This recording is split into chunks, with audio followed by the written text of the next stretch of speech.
মাননীয় সদস্যবৃন্দ, আজকের এই পবিত্র লগ্নে আমি খোলাফায়ে রাশিদিনের প্রথম খলিফা হযরত আবু বকর রাদিয়াল্লাহু আনহুর একটি অবিসংবাদিত ভাষণের কয়েকটি পংক্তি উল্লেখ করতে চাই।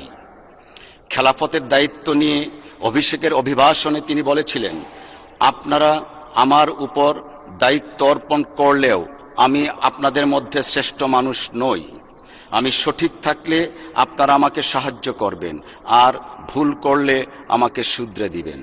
এই মহান উক্তির প্রতিধ্বনি করে আজ আমিও বলতে চাই, এই সংসদের মাননীয় সদস্যদের মধ্যে আমার চেয়ে জ্ঞানী, প্রজ্ঞাবান, উপযুক্ত ও অভিজ্ঞ অনেকেই আছেন। সম্মানিত অভিজ্ঞ সদস্যদের প্রতি বিনীত অনুরোধ করছি, দয়া করে আপনারা আমাকে সাহায্য করবেন, ভুল করলে শুধরে দেবেন, যাতে আমি সঠিকভাবে দায়িত্ব পালন করতে পারি, যাতে দেশবাসীর আশা আকাঙ্ক্ষার প্রতীক এই মহান সংসদ সঠিকভাবে পরিচালিত হয়। এই সংসদ শুধু আইন প্রণয়নের স্থান নয়, বরং একই সাথে জনগণের নিকট সরকারের জবাবদিহিতার জায়গাও বটে।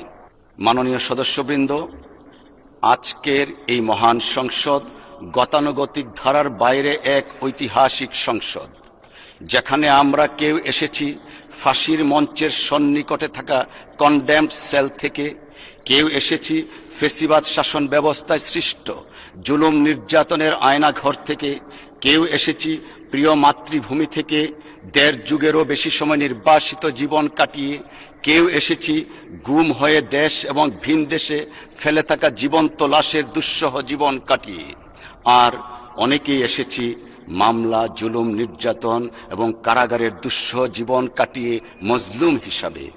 এই রকম সংসদ আমাদের জাতীয় জীবনের ইতিহাসে আর কখনো দেখা যায়নি, এমনকি বিশ্বের ইতিহাসেও বিরল।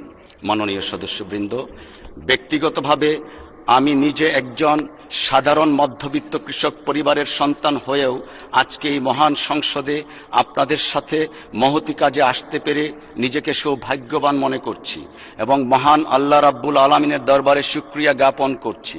সেই সাথে মহান রবের সাহায্য কামনা করছি যেন আমরা সম্মিলিতভাবে ন্যায় ও ইনসাফ ভিত্তিক সমাজ তথা রাষ্ট্র প্রতিষ্ঠা করতে পারি।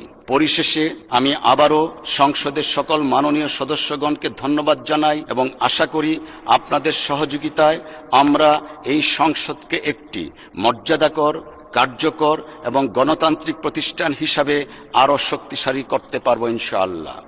মহান আল্লাহ আমাদের সবাইকে সত্য ও ন্যায়ের পথে পরিচালিত করুন। আমিন।